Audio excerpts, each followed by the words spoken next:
Halo, saya Dr. Christopher Andrian, spesialis gizi klinik. Kali ini saya akan menjawab beberapa pertanyaan dari subscriber di Lifestyle One. Yang pertama dari Bapak John Lennon. Dok, seberapa bahayakah jika sering mengkonsumsi makanan berminyak?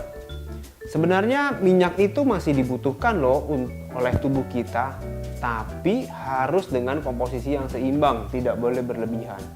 Minyak di makanan kita itu ada dua sumber jenis minyak. Yang pertama adalah minyak jenuh dan yang kedua adalah minyak tidak jenuh. Kita harus bisa membatasi asupan minyak jenuh yang berasal dari minyak kelapa sawit, dari santan, dari mentega, margarin, itu harus kita batasi, tidak boleh berlebihan. Dan kita juga bisa perbanyak kandungan minyak yang tidak jenuh yang berasal dari minyak ikan yang bisa kita dapat dari ikan kembung, ikan salmon, ikan kakap, bisa juga dari minyak zaitun atau minyak canola. Jadi kita tidak boleh mengkonsumsi makanan berminyak secara berlebihan ya. Lalu pertanyaan selanjutnya dari Ibu Ria Komaria. Dok, kalau sedang program hamil, adakah pantangan makanan yang mengganggu hormon atau kesuburan kita? Sebenarnya pantangan untuk ibu hamil adalah yang paling mutlak harus dipantang adalah makanan yang mentah. Jadi ibu hamil itu dilarang mengkonsumsi makanan mentah dalam bentuk apapun. Itu, jadi harus dimasak.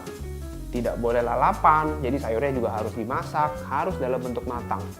Terus yang kedua, harus batasi karbohidrat sederhana atau minuman-minuman manis.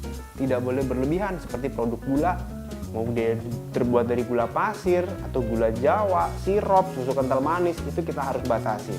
Dan perbanyaklah konsumsi protein yang bisa kita dapat dari susu, dari ikan, dari ayam, daging, tahu, atau tempe. Berikut tipsnya untuk ibu hamil.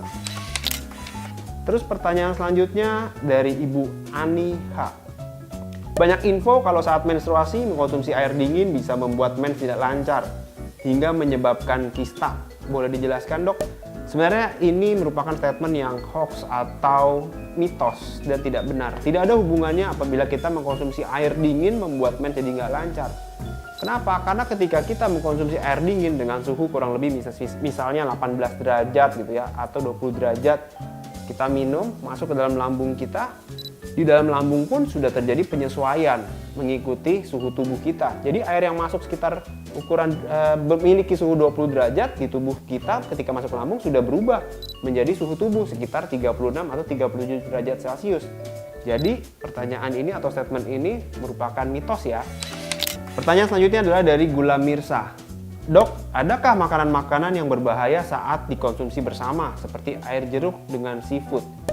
Sebenarnya konsumsi air jeruk dengan seafood itu tidak apa-apa, asal tidak berlebihan maksudnya.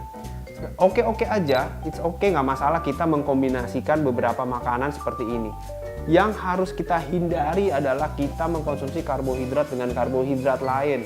Misalnya contoh, kita makan mie instan dengan nasi, atau kita makan nasi dengan produk kentang lain. Itu kita harus batasi, supaya asupan karbohidrat kita tidak berlebihan.